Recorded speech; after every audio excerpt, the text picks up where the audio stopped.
Hi, and welcome to Old Guy's Gentleman Flex Fountain Pens. And I think this is episode maybe number 12.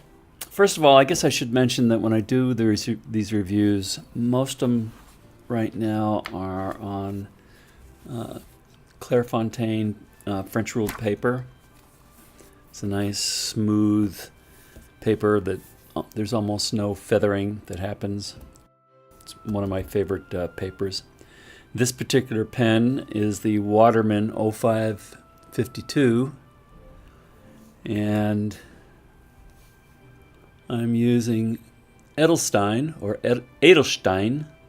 jade made by Pelican. Pretty kind of a green ink. I have to say this is one of my favorite vintage pens in terms of the way it writes.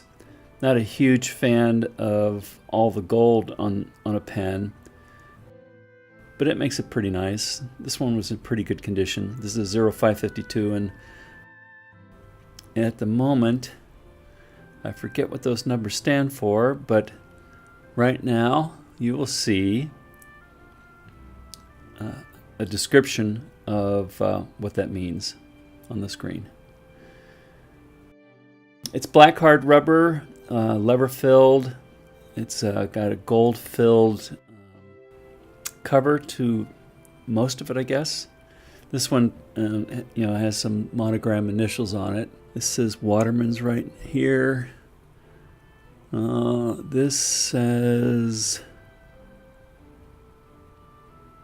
clip cap, just in case we needed to know. This is a clip cap, and it has ideal on here with the baseball or globe image. And that same image is down here on the filler cap. I think that's kind of a nice touch.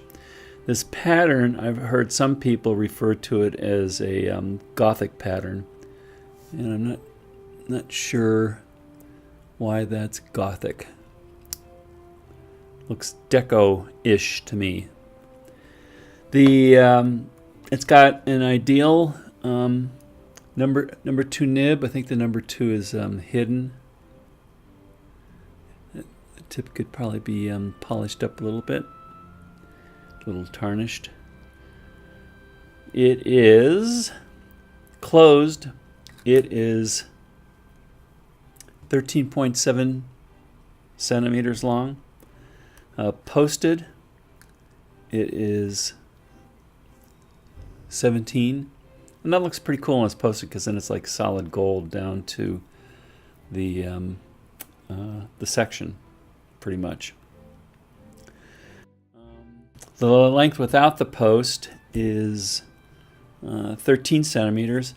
And, if I'm holding it correctly by the section, this is probably enough. But as again, as I've said in other videos, it just feels floppy here to me. And not this pen, but all pens do. And that's why I kind of like that extra weight there. So, it kind of balances in my hand better that way, or I just like the feel of it. Just me, personal taste. It is, the diameter of the section runs from about 7 to 9 millimeters, and the maximum diameter up here is about 1.1, 1.2 centimeters.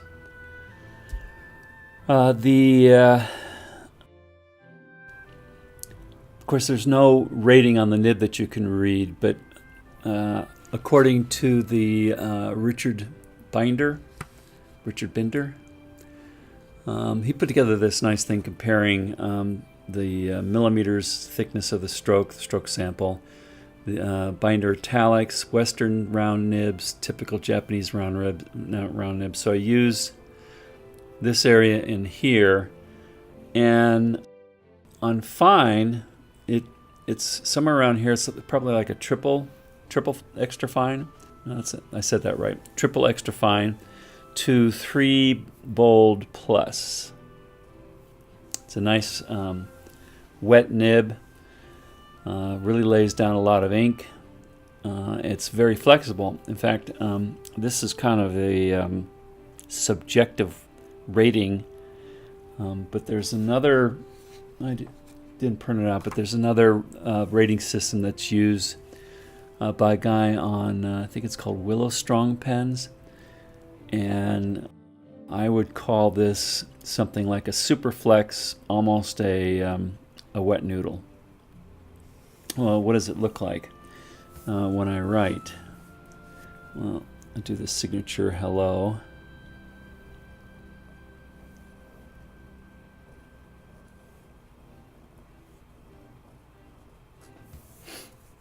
Wish I could write regular stuff normal like that. Some of my favorite letters in Spencerian. Let's see if I can do this large.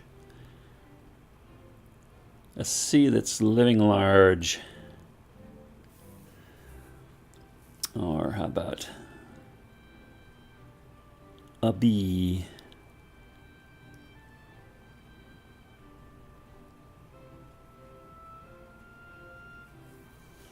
A K, perhaps. Oh, now I'm kind of off-kiltered here.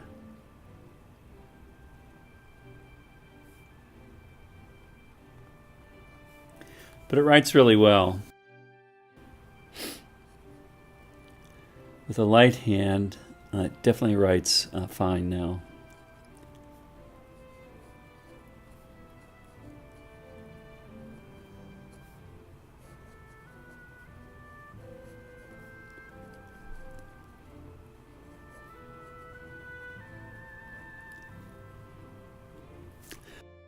Trying to show up here. You know, I don't know exactly how to do this test, but if I draw this down here and kind of bounce it, it bounces back almost immediately. So nice responsive flex on that. I don't write well enough to take advantage of that, but someday I will. What else can I say? I know that when I do need to repair it, I've done a bunch of Watermans now, and the nib and the feed are relatively easy to take out. It's relatively easy to separate the section from the barrel, and the bags are easy to replace. So this has been a pretty good pen, and I guess that's it. Hope you had some value out of that, and until next time, thank you.